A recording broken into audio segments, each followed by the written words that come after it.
नमस्कार दोस्तों, कैसे हैं आप लोग। आज फिर एक नए वीडियो में आपका स्वागत है। दोस्तों, आज हम लोगों का टॉपिक जो रहेगा वो रहेगा यूरोपियन यूनियन के बारे में। ठीक है, इसका हम पूरा कंप्लीट समझेंगे। एक कब बना, कैसे बना और एक किन किन विषयों पे काम करता है। ठीक है दोस्तों, अक्सर न्यूज में आप हमेशा पेपर पढ़ते होंगे, जैसे इंडिया के बारे में हमेशा कुछ यूरोपीय यूनियन कुछ कहता है। हमेशा जो इंडिया का विदेश मंत्रालय है कुछ ना कुछ ये भी कहता रहता है यूरोपियन यूनियन है जो। तो वो ठीक है।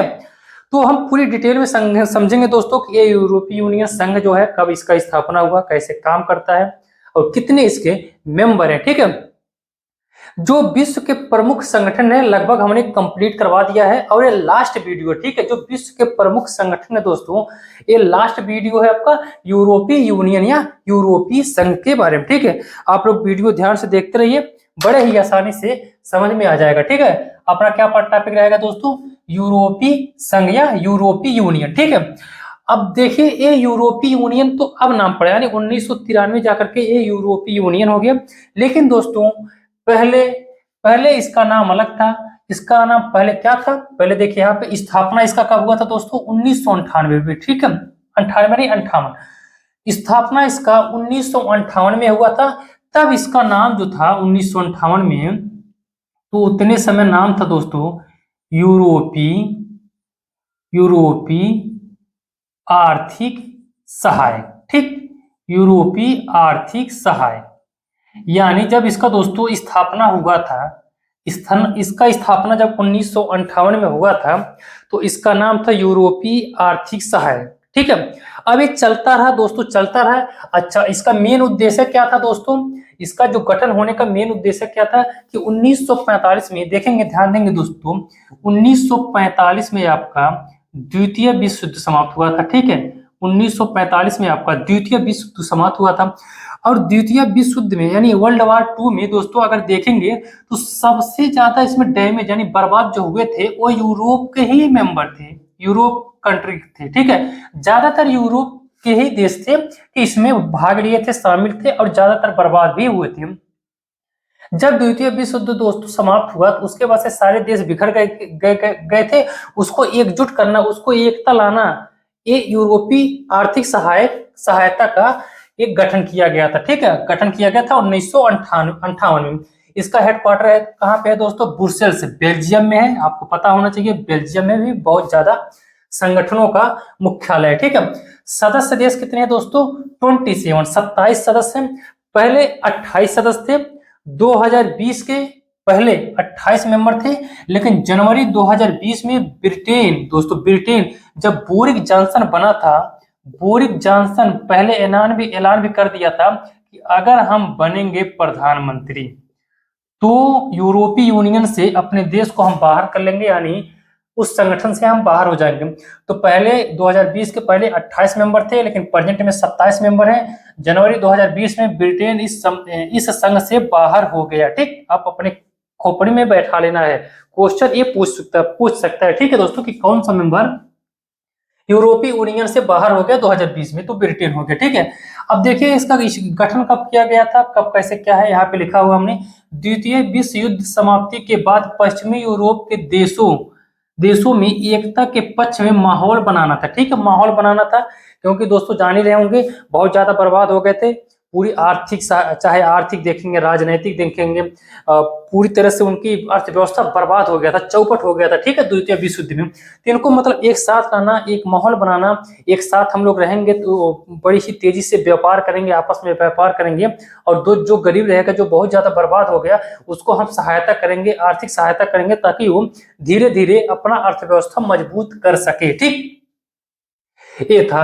अब देखिए दोस्तों इसका उद्देश्य, इसका मेन अब उद्देश्य क्या था, यानी इसका जो थीम क्या रखा गया था, तो देखिए यहाँ पे लिखा हुआ है, उद्देश्य हमने लिखा है कि सभी देशों के बीच एक समान मुद्रा का चलन होना। यानी इन्होंने रखा कि यार एक ऐसा मतलब किया जाए कि ये जो यूरोपीय यूनियन में जितने मेंबर हैं उसमें एक मुद्रा चले। अब भाई एक मुद्रा चलेगा तो बड़ी ही आसान हो जाएगा, व्यापार करने में आसान हो जाएगा। एक दूसरे कोई दूसरा देश जा रहा है तो बड़े आसानी से चल जाएगा पैसा, कोई दिक्कत नहीं होगा।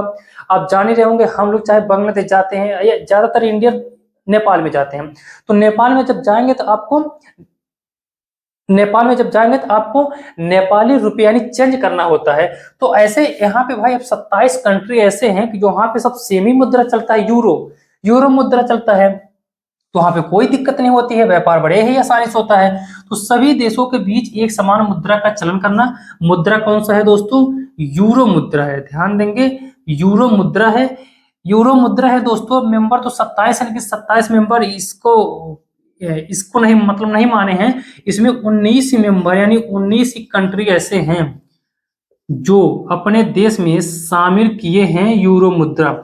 इनको यूरो जोन बोला जाता है। जो मेंबर यानी 19 मेंबर जो यूरो मुद्रा को शामिल किए हैं अपने कंट्री में, उनको उस कंट्री को यूरो जोन बोला जाता है। पॉइंट ध्यान रखेंगे, ठीक है। अगला पॉइंट क्या है? इन देशों के बीच वीजा मुक्त अब आवागमन होना। आपको पता होना चाहिए दोस्तों, जो यूरोपियन यूनियन है 27 मेंबर है। 27 मेंबर में अगर वो देश आपस में कहीं जाते हैं घूमने तो उनको वीजा की जरूरत नहीं पड़ती है, ठीक है। जैसे हमारा और नेपाल में वीजा संबंध है, मुफ्त वीजा संबंध है। आप नेपाल में जाएंगे तो आपको वीजा नहीं देना पड़ेगा, ठीक है। अपने दिमाग में भी बैठा लीजिएगा। बहुत लोग ये जानते भी नहीं है कि नेपाल में इंडियन का वीजा नहीं लगता, ठीक। तो ऐसे यहाँ पे वे यूरोपीय यूनियन में भी है, ठीक। अगला पॉइंट क्या है दोस्तों? यूरोपीय संघ देशों के लिए एक केंद्रीय बैंक की स्थापना करना। बहुत बड़ी बात है। देखिए अब भाई जब 27 मेंबर हैं, एक ही रुपया चल रहा है यानी एक ही मुद्रा यहाँ पे चल रहा है, तो भाई सेंट्रल बैंक भी होना चाहिए। कोई भी व्यापार अगर एक देश से दूसरे देश से कर रहा है व्यापार, तो अब दोनों मुद्रा सेम ही चल रहा है, तो बैंक के हिसाब से यानी बैंक के थ्रू ट्रांसफर कर सकते हैं, बड़ी आसानी हो जाएगा। यानी इन 27 देशों का एक केंद्रीय बैंक है यूरोपीय यूनियन का, ठीक है। अगला क्या है? यूरोपीय संघ के देशों में एक नागरिकता अपनाना है, एक नागरिकता कानून अपनाना है।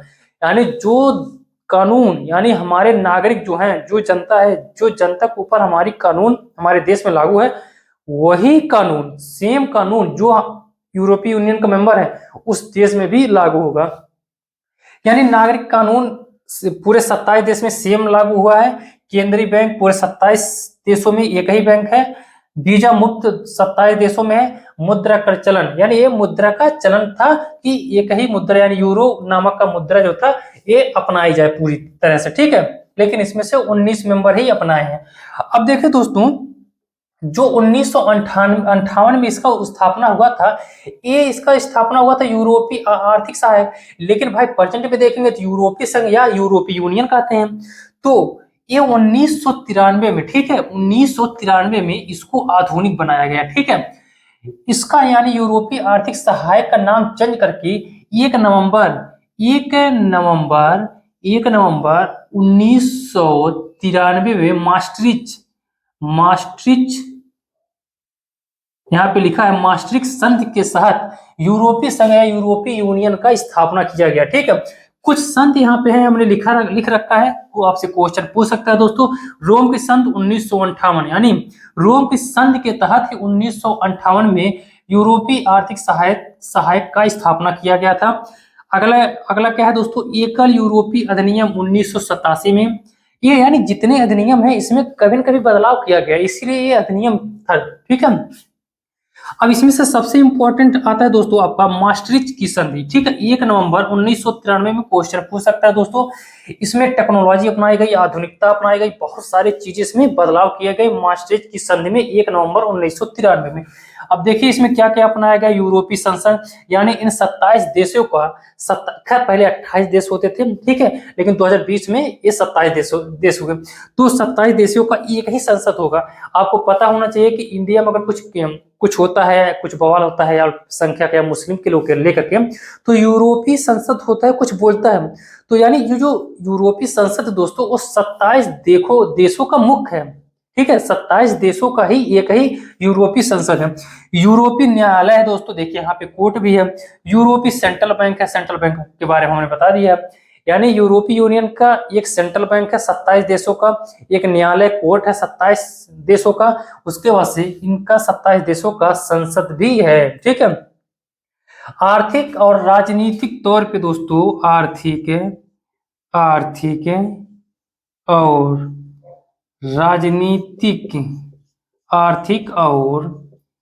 राजनीतिक के हिसाब से इसका गठन किया गया यूरोपीय संघ या यूरोपीय यूनियन का। ठीक, अब आपको पूरी तरह से समझ में आ गया होगा, हो गया दोस्तों। यूरोपीय संघ की स्थापना कब हुआ, एक पॉइंट ध्यान रखेंगे, 1 नवंबर 1993 maastricht संधि के तहत बहुत ही ज्यादा इसमें बदलाव किया गया। तो कितने लोग ये भी मानते हैं कि 1 नवंबर 1993 में इसका स्थापना होगा। तो दोस्तों 1 नवंबर 1993 में यूरोपीय संघ या यूरोपीय यूनियन इसका नाम चेंज करके रखा गया 1993 में, लेकिन पहले देखेंगे तो 1958 में ही इसका स्थापना हुआ था, लेकिन इसका यूरोपीय आर्थिक सहायक नाम था। ठीक, अगला देखिए एक और समझौता हुआ था 2009 में, लिस्बन समझौता। ठीक है, ये सब क्वेश्चन आपसे पूछ सकता है, इसीलिए अपने माइंड में, अपने खोपड़े में ये सब बैठा लेना है अच्छे से। ठीक है दोस्तों, अब आपको पूरी तरह से समझ में आ गया होगा।